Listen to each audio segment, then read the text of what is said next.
પોરબંદરમાં ભીમ મહોત્સવ સમિતિ દ્વારા જિલ્લા અનુસૂચિત જાતિ મહાસંમેલનનું આયોજન કરવામાં આવ્યું હતું, જેમાં જિલ્લાભરમાંથી મોટી સંખ્યામાં લોકો જોડાયા હતા. પોરબંદર ભીમ મહોત્સવ સમિતિ દ્વારા જિલ્લાના તમામ અનુસૂચિત જાતિ સમાજનું મહાસંમેલનનું આયોજન તાલુકા વણકર સમાજ વિદ્યાર્થી ભવન શ્રીરામ પેટ્રોલ પંપ પાસે કરવામાં આવ્યું હતું, જેમાં જિલ્લાના દરેક ગામથી આગેવાનો ઉપસ્થિત રહ્યા હતા.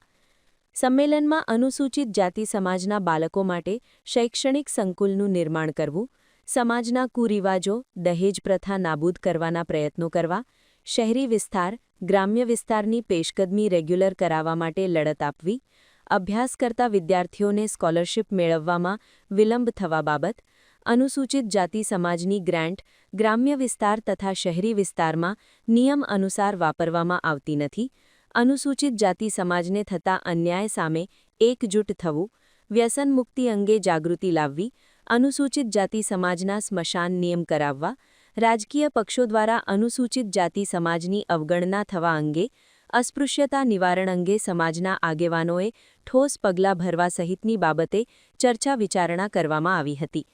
કાર્યક્રમને સફળ બનાવવા ભીમ મહોત્સવ સમિતિના દરેક સભ્યોએ સુંદર કામગીરી કરી હતી.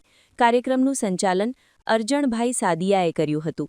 સમિતિના પ્રમુખ બાબુભાઈ પાંડવદરા અને ઉપપ્રમુખ હરદાસભાઈ સાદિયાની આગેવાનીમાં સમગ્ર આયોજન કરાયું હતું. સમાજના દરેક કાર્યોમાં ભીમ મહોત્સવ સમિતિના સભ્યો હાજર રહી દરેક વ્યક્તિને મદદરૂપ થશે તેમ પણ જણાવ્યું હતું અને આગામી 14મી એપ્રિલના રોજ ભીમ જયંતીની ઉજવણી જિલ્લા સ્તરે કરવામાં આવશે તેવું પણ જણાવ્યું હતું. નિપુલ પોપટ, પોરબંદર ટાઈમ્સ.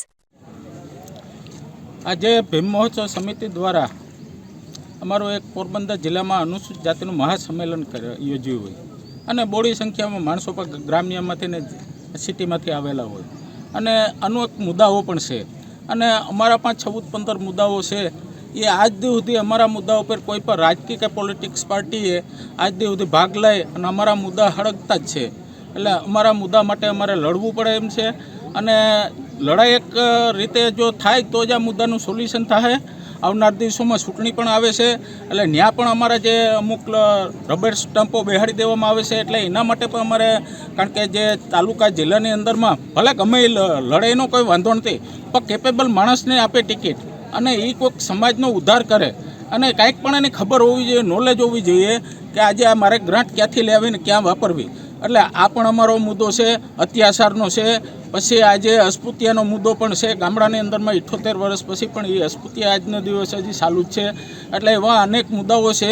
પછી અમારો શિક્ષણનો મુદ્દો છે કે હાલમાં જ અમે શિક્ષણ માટે એક માંગણી જગ્યાની કરેલ હોય અને અમારે 7.5 વીઘા લગભગ મંજૂરીના ઓલા ઉપર છે, ટેજ ઉપર છે અને એનું અમારે ફંડ ભરી અને અમારે પણ એ પણ અમને મળી જશે. એટલે અમારે શિક્ષણ માટે પણ હેતુ અમારો છે. એટલે શિક્ષણનું પણ અમે આગળ વધારશું અને આવી અનેક અમારી બધી માંગણીઓ છે. એ પણ અમે જે આવનાર દિવસોની અંદરમાં ચૂંટણી આવશે અને એમાં ચૂંટણીના જે લડતા હોદ્દેદારો કે જે પાર્ટીના કોઈ હોદ્દેદારો આવશે એની પણ અમે કહેશું કે ભાઈ જો આ કામગીરી થાય એમ હોય તો જ અમે તમારા લોકોને વોટ દેશું ને અમે અન્ય પાર્ટીને ગમીને વોટ દેશું. અને બીજા નંબરમાં અત્યારે પેશકદમી ઉપર જે ગરીબ માણસોએ એક આજીવિકા માટે ખાલી માત્ર મકાન જ બનાવ્યું હોય, એ પણ મકાનને અટાણે પાડી નાખવા માટે નોટિસ 70 વર્ષે આપેલી હોય.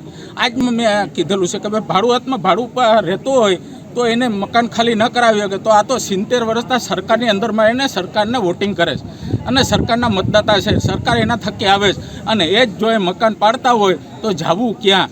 એટલે વસ્તુ આ પણ અમારો મુદ્દો છે, બહુ અગત્યનો છે. કારણ કે અટાણે બધા માણસો ભયમાં જીવે છે. એટલે એ મુદ્દો પણ અમારો અમે ઉપાડવાના છે ભીમ મહોત્સવ સમિતિ દ્વારા. અને આગામી દિવસોમાં અમારે મોટા પ્રોગ્રામ કરશું અને 14મી એપ્રિલ આવે, 14મી એપ્રિલનો અમારો મુદ્દો છે.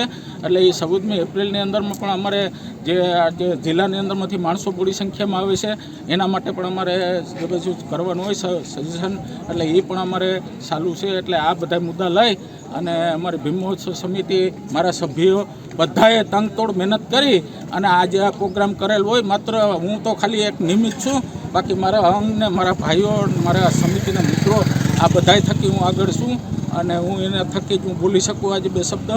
મારી પાસે કોઈ ન હોય તો હું બોલી શકું.